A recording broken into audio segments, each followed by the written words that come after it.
अस्सलामुअलैकुम। तो कैसे हैं सब? उम्मीद है सब ठीक ठाक होंगे और बहुत ज़्यादा खुश होंगे। तो जनाब, बहुत ही ज़बरदस्त चिकन की रेसिपी आज आपके साथ शेयर करूंगी, जो कि बहुत ही क्रीमी, बहुत ही टेस्टी, बहुत ही सिल्की ग्रेवी के साथ, सिल्की एंड स्मूथ ग्रेवी के साथ आज आपके साथ शेयर करूंगी।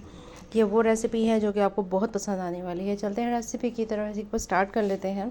सबसे पहले पैन में लेंगे ऑयल। ऑयल जैसे ही गर्म होगा उसमें डाल देंगे प्याज। तकरीबन मैंने 2 से 3 अदद बड़े साइज़ के प्याज लिए थे, उनको फ्राई कर लिया है। फ्राई के साथ ही मैं डाल दूँगी यहाँ पर टमाटर और हरी मिर्चें। और टमाटर तकरीबन मैंने 2 से 3 बड़े साइज़ के लिए थे, हरी मिर्चें भी इसी तरह ले ली थी और उनको फ्राई कर लेंगे। ठीक है, अब इसको मज़ीद क्रीमी और बहुत ही सिल्की स्मूथ ग्रेवी बनाने के लिए मैं यहाँ पर यूज़ करूँगी बादाम। तकरीबन 7 से 8 अदद बादाम मैंने डाल दिए हैं। साथ ही में डाल दी है 4 मगज़ और साथ में डाल दूँगी खसखस, पॉपी सीड। ठीक है, ये सारी चीज़ें डालकर अच्छे से फ्राई करेंगे। इन सभी चीज़ों को बहुत मज़े की खुशबू आ रही है और इसको हमने फ्राई करने के बाद अच्छे से इसको ठंडा कर लेना है और उसका एक पेस्ट बना लेंगे।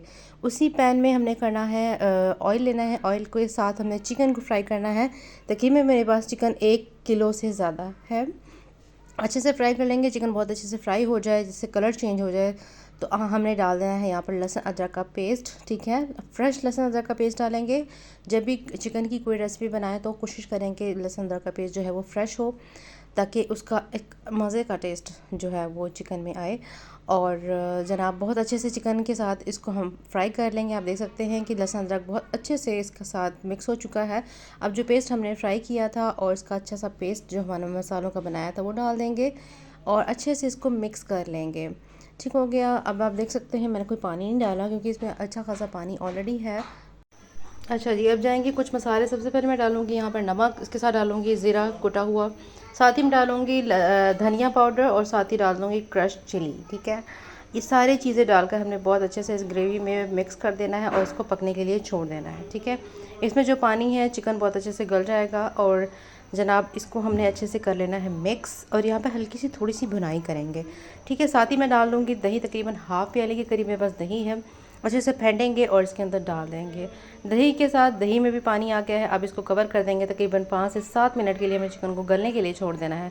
चिकन हमारा बहुत अच्छे से गल चुका है, लेकिन अभी भी इसमें पानी मौजूद है। इसको खुश करेंगे, भून लेंगे। और इसी स्टेज पर अभी आपने अगर चैनल को सब्सक्राइब नहीं किया तो जनाब चैनल को सब्सक्राइब कर लें और वीडियो ज़रा सी भी अच्छी लग रही है तो वीडियो को लाइक कर लें। एट द एंड में डालूंगी यहाँ पर थोड़ा सा गरम मसाला, बहुत ही अच्छा सा टेस्ट आएगा इसके अंदर। और जनाब इसको फिर से अच्छे से इसकी करेंगे, बहुत ही अच्छे से इसकी भुनाई करेंगे। ठीक है, कोशिश करेंगे कि बोटियाँ हमारी टूटे नहीं और हमने ग्रेवी को ही टच करना है। तो अब मैं एट द एंड डालूंगी बटर, तकरीबन 1 टेबल स्पून के करीब। इससे बहुत ही क्रीमी टेक्सचर आएगा, बहुत ही क्रीमी फ्लेवर आएगा। ठीक है, अब यहाँ पर इसकी हमने करनी है बुनाई। बुनाई भी करते जाएंगे। फ्लेम को हम कर देंगे स्लो। डालेंगे हम यहाँ पर टाटा पैक की फ्रेश क्रीम, तकरीबन हाफ़ प्याली से थोड़ी सी कम, और फिर से इसकी भुनाई कर लेंगे और इसको इस स्टेज पर हल्की आंच पर, दम वाली आंच पर रखकर छोड़ देंगे। ठीक है, तकरीबन 4 से 5 मिनट बाद ग्रेवी हमारी बहुत ही अच्छे से खुश्क हो चुकी है, बहुत ही अच्छे से ऑयल सेपरेट हो चुका है। तो अब कर लेते हैं जनाब इसको डिश आउट। तो हमारी बहुत ही ज़बरदस्त सिल्की स्मूथ ग्रेवी चिकन की रेसिपी तैयार हो चुकी है। दावतों के लिए बेस्ट रेसिपी है, ज़रूर बनाइएगा। अपनी फैमिली के साथ इसको ज़रूर शेयर कीजिएगा, इंजॉय कीजिएगा और अपना फीडबैक मेरे साथ ज़रूर शेयर कीजिएगा। बहुत ही ज़बरदस्त, बहुत ही कमाल की चिकन की रेसिपी आज आपके साथ शेयर की है। आई होप आपको आज की रेसिपी बहुत अच्छी लगी होगी। रेसिपी अच्छी लगी हो तो वीडियो को लाइक कीजिएगा, अपने फ्रेंड्स एंड फैमिली के साथ ज़रूर शेयर कीजिएगा। इसी के साथ मिलते हैं किसी नई वीडियो में नई रेसिपी के साथ। अल्लाह हाफ़िज़।